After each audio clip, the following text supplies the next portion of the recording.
Hello everyone, this is Sam from Language Atlas, and in this video I would like to show you the Russian A2 vocabulary Anki deck.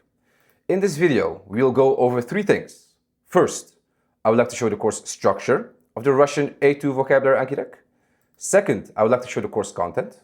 And third, I would like to show you some brief system and editing options.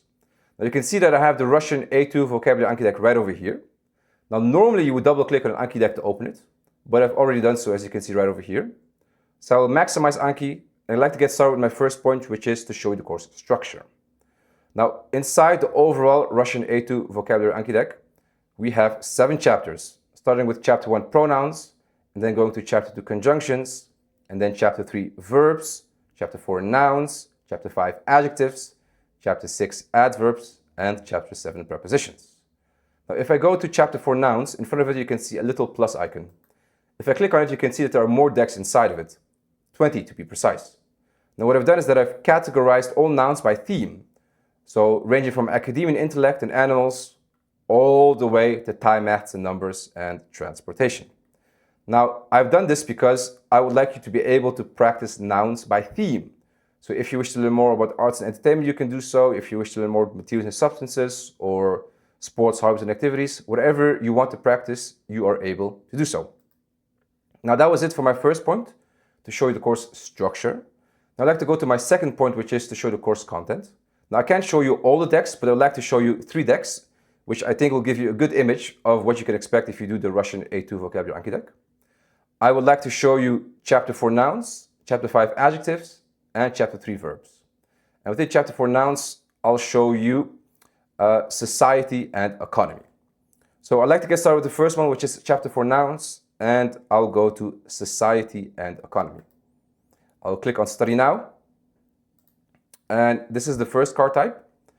So we see a Russian sentence with a blank area, and it's your job to know what goes inside of this blank area. We see underneath that the English translation.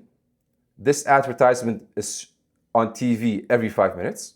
You see that advertisement is bolded and underlined. So it means that you have to know the Russian word for advertisement. And underneath that, we see a visual representation of the sentence. We see a visual representation of the word that we're looking for. Now, many studies have shown that if you have such a visual representation, so in this case an image, you're better able to memorize things, you're better able to understand them as well. This will really be to your benefit. So, first card type, Russian sentence, blank area, we have to know what goes there. English translation, part bolded and underlined, and we have an image. So, how do you say advertisement in Russian? Эта реклама идет по телевизору каждые 5 минут.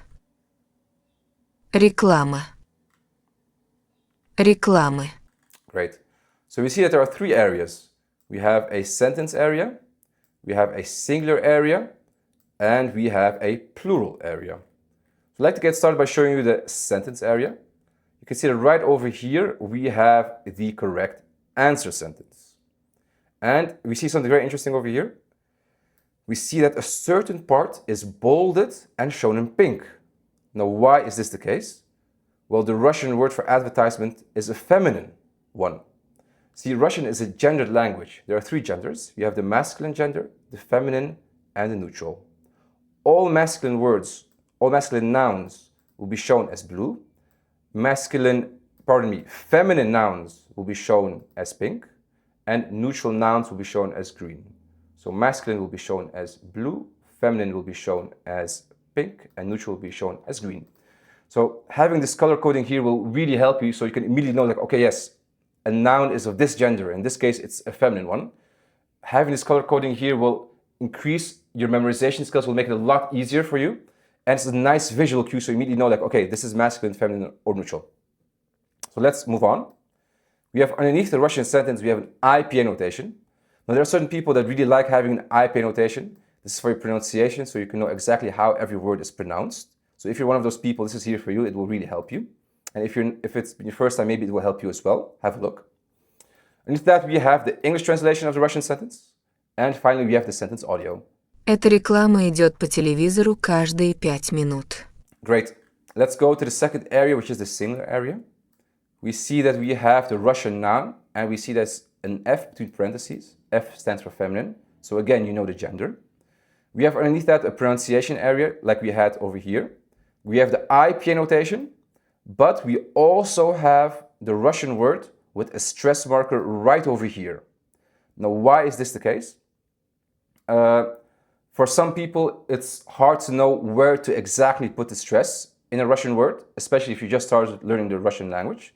And having the word with a stress marker right over here will really let you know where to put the stress in the word. So this area is for pronunciation. Again, this is the IPA notation. This is the same Russian word, but then just with an added stress marker. Use it as you see fit. You can rely on one, you can rely on both, whichever you prefer. Underneath that, we have the English translation and we have the singular audio. Реклама. And you can tell the stress was on A. Реклама. Great. Over here, the third area, we have the plural area. So we have the word in its plural form. We have, again, the IPA notation, and we have the word added with stress mark. And we have the English translation.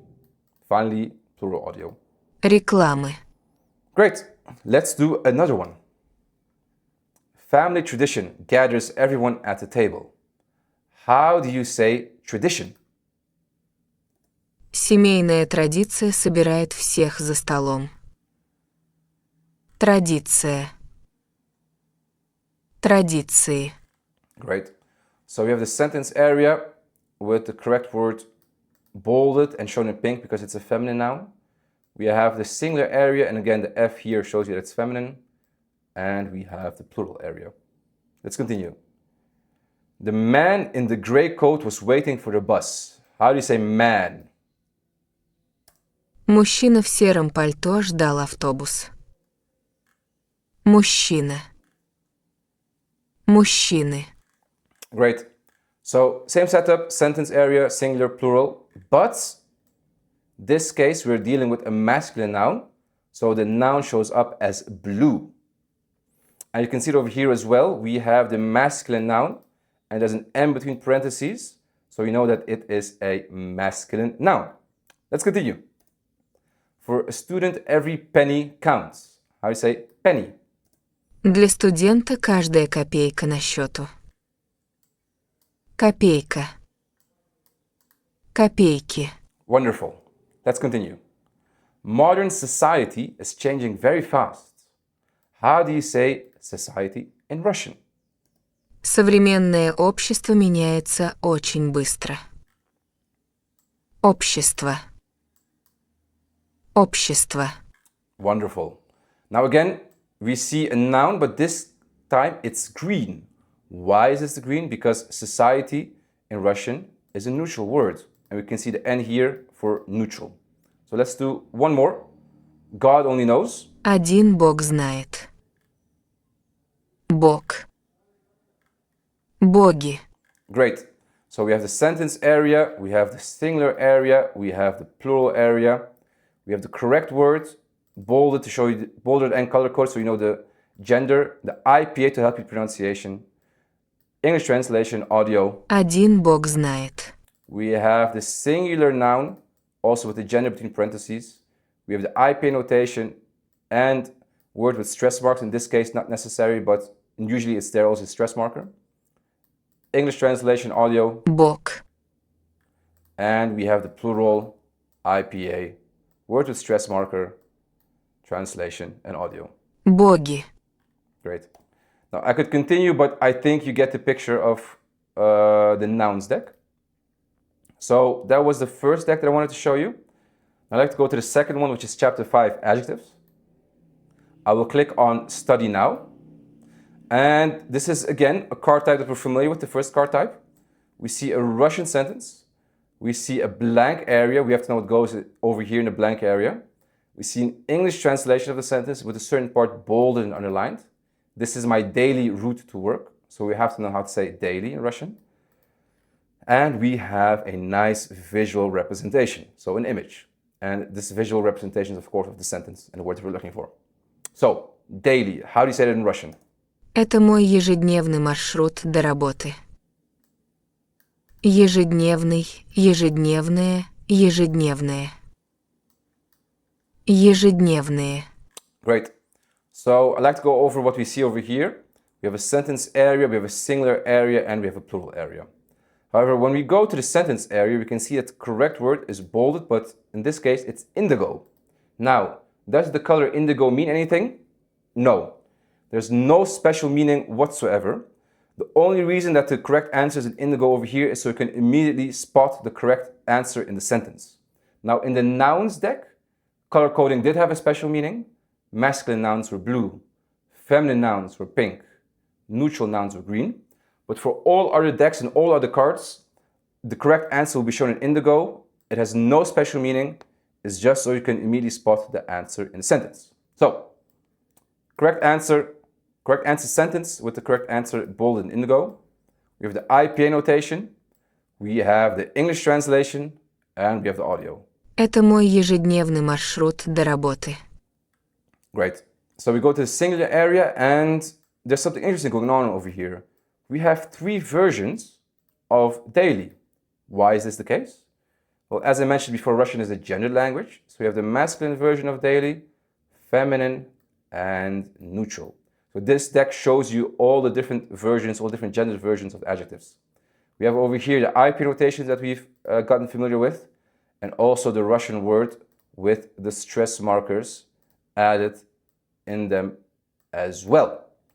We have the English translation daily and audio. Ежедневный, ежедневное, ежедневное. And the third area is the plural area. Same setup, plural form, IPA notation, and word with stress markers. Finally, audio. Ежедневные. Let's continue. Our new teacher is strict but fair. How do you say fair in Russian? Наш новый учитель строгий, но справедливый. Справедливый, справедливое, справедливое. Справедливые. Great. I think you get the picture. Sentence area, correct answer shown in indigo, which is no special meaning, but just here so you can immediately spot the answer. We have the singular area, we have the plural area. My friend adores extreme sport. How do you say extreme? Мой друг обожает экстремальный спорт. Экстремальный, экстремальное, экстремальное. Экстремальные. Great. Let's do one more. Classical jazz is playing in this restaurant. Classical. В этом ресторане играет классический джаз. Классический, классическое, классическое. Классические. Wonderful. I could continue, but I think you get the picture. Let's go to decks, and let's do the last deck that I'd like to show you, which is Chapter 3, Verbs. I will click on Study Now. So again, this is a card type that we've seen before. The first card type. We see a sentence in Russian. We see a blank area, so we have to know what goes inside the blank area. We see the English translation of the Russian sentence with a certain part bolded and underlined. On weekends, my family and I love to cycle, so we have to know how to say to cycle. And we see a visual representation of the sentence and word that we're looking for. So, how do you say to cycle in Russian? В выходные мы с семьей любим кататься на велосипеде. Кататься, покататься. Great. So, this part we're familiar with. We have Russian sentence with part bolded and indigo, and of course the color coding has no special meaning. It's just so you can immediately see the answer in the sentence. We have the IP notation, which will help you with pronunciation. We have the English translation. We have the sentence audio. В выходные мы с семьей любим кататься на велосипеде. And over here we have the verb area. And there's something interesting going on over here, because there are essentially kind of 2 versions of the Russian verb to cycle. Now, why is this the case? Russian verbs often come in 2 versions. One version is used for general, repeated, or ongoing actions. This is called the imperfective, which is what we have over here. And the other version is used when the action is seen as completed or as one whole result. This is sometimes called the perfective, which is what we see over here. So it's very important to learn the verbs in pairs when you do Russian. And you can see that I have a pair over here, and all the other ones will be in pairs as well. So Russian pairs, we have the IPA notation, which will help you with pronouncing the correct words. We have the words with stress markers, so you know where to put the stress when you pronounce the word. We have the English translation, and finally we have the audio. Кататься, покататься. Let's continue. The striker managed to score a quick goal. How do you say to score? Нападающему удалось забить быстрый гол. Забивать, забить. So we have imperfective, we have the perfective, we have the pronunciation area, we have the English translation, Забивать, забить. and the audio as well. It is interesting to review students' work. How do you say to review in Russian? Интересно рецензировать работы студентов. Рецензировать, прорецензировать. Great. So again, setup we know, sentence area, verb area. To enter the museum, buy a ticket. To enter. How do you say that in Russian? Чтобы войти в музей, купите билет. Входить, войти. Great. Let's do one more. Many people start to stress in a crowd. How do you say to stress in Russian? Многие люди начинают нервничать в толпе. Нервничать, понервничать. Great. So sentence area, verb area, correct answer sentence with the right word, bolded and indigo, IPA notation, English translation, audio, Многие люди начинают нервничать в толпе. and we have the verb in its imperfective form and perfective form. IPA notation to help you pronounce it. Word with stress markers so you know where to put the stress. English translation and audio. Нервничать, понервничать. Great. Now I could continue, but I think you get the picture. So that was my second point to show you the course content. Now I'd like to go to my third point to show you some brief system and editing options. You may have noticed that all of the exercises we have done so far were fill in the blank exercises. You see a sentence with a blank area. It's your job to know what goes inside the blank area. Now for those that want to practice their spelling, there's an optional typing exercise. This is disabled by default, but I will show you how to enable it. So we'll click on Browse. We will click on the Russian A2 vocabulary Anki deck. I'll click on any card, it doesn't matter which one. And if I scroll down, you'll see that there's an area over here called Enable Typing Practice.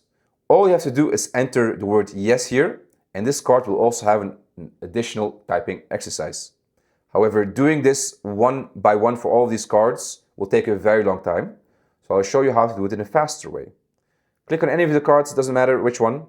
Control A or Command A, right mouse click, Notes, Find and Replace. So what we want to have for find, we want to have it empty. For replace with, we want to have yes. And for the field in, we want to have enable typing practice. So there's an empty area, we want to fill it with yes.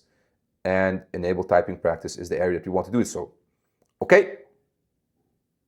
And you see that all the notes have been updated, all the sentences, and you see there's a yes over here. Now, what does this look like in practice? Let's do a deck that we've done before. I'll go to Society and Economy, and let's see what the typing cards look like. So, this is a card that we've already seen before. This advertisement is on TV every 5 minutes. We've seen this before, but now we have to actually type in the word. So this card type test if you can type or if you can spell words correctly. So let's see what happens if I enter the correct word. I will enter the word. Эта реклама идет по телевизору каждые 5 минут. Реклама. Рекламы. Great. So what happened is that the correct answer shows up as green, and Anki gives you immediate feedback, so you immediately know whether the answer you entered was correct or incorrect. Now let's continue to another one. Again, this is a card that we've already seen before, tradition.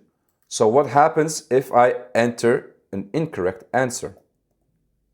Семейная традиция собирает всех за столом. Традиция. Традиции. Great. So again, Anki gives you immediate feedback. So the first part of my answer was correct, but the last part, oh, that's where I made a mistake. But Anki shows it in red, so you know exactly where the mistake was. And underneath that, we have in gray what we should have had. So the second card type, the typing one, really tests where you can type, where you can spell the words correctly. I know this may be a useful one for those of you that really like to practice this as well. Now, I could continue, but I think you get the picture. But let's say that you want to revert your choice. You want to go back to the first card type only, the fill in the blank exercises. How do you do that? Well, all you have to do is get rid of all the yeses here. But doing this one by one takes a lot of time, so I'll show you how to do it in a faster way. We clicked on Russian A2. Click on any card, it doesn't matter which one. Control A or Command A. Right mouse click. Notes. We will go to Find and Replace. And we want to find the yes. We want to replace it with nothing. And the field, of course, we want Enable Typing Practice. We'll click on OK. Anki processes it. And if we go over here, we see that Enable Typing Practice has been emptied, which is good. Now, we still have to get rid of all the additional cards that we don't want, the second card type, the typing one. So we'll click on Tools and then Empty Cards. Anki processes it. And we can see over here, we have the optional typing practice. We want to get rid of that. We'll click on Delete. And that's it. We got rid of all those typing cards, and now you only have the fill in the blank cards left. Now, there's one more thing that I wanted to show you. Many people ask me, how do you regulate the amount of cards that you see per day, and what are the best settings? Well, I'll show you how what the best settings are and how to change this. So next to Russian A2 vocabulary, you see this little icon. I would like to click on it, and then I click on Options. And then this pop-up opens, and it says Daily Limits. You have an area with new cards per day, and you have an area with maximum reviews per day. Now, new cards per day regulates how many new cards you do every day. Currently, it's 15, but you can change it to something else. You can change it to 30, for example, if you wish.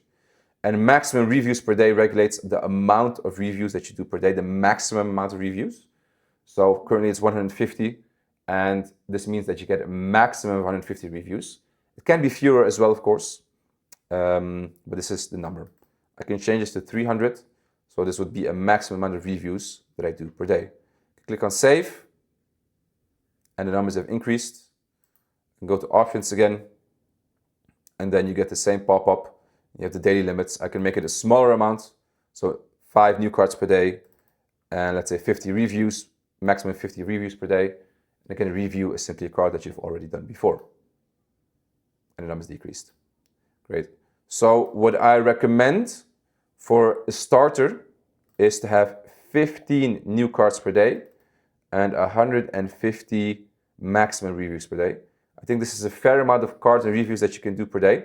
It will give you a good sense of progress, but it will not overwhelm you. Of course, you can increase it or decrease it by as much as you want. A nice little trick is to do whatever number is over here in new cards area times 10. So 15 times 10 is 150. And Anki gives you a reminder as well of adding 50 new cards each day. Your review limit should be at least 150. I'll go down. And we have an area over here called FSRS. And you can see that I've turned it on. Now, what is FSRS? FSRS is essentially a new and better algorithm than the default Anki algorithm. Now, the algorithm determines which cards you see and when you see them. And the FSRS algorithm is more effective and more efficient. So it places the cards in a more effective and more efficient way. So you have to do less work, but you are able to remember more. So this is a very, very useful tool, a very useful feature to turn on. I use it myself. So I recommend that you turn it on. I have it on and I have desired retention 90%. So one more time, this is a new kind of algorithm. It's more effective and more efficient than the default Anki algorithm. And I recommend that you use it. Studies have been done into this. So please turn it on and desired retention 90%. And again, new cards per day 15 and maximum reviews 150. Click on save. And that was it. That is what I wanted to show you for the Russian A2 vocabulary Anki deck. I hope you enjoyed this explainer video. You can get the Anki deck at languageatlas.com. I repeat, languageatlas.com. I will share the links in the comment section and description, so you can immediately find all the necessary information if you want it. If you want to get more information, if you want to get the links, if you want the deck, you can go there. Thanks for watching. I wish you the best of luck when it comes to learning the Russian language. Have a great day. Goodbye.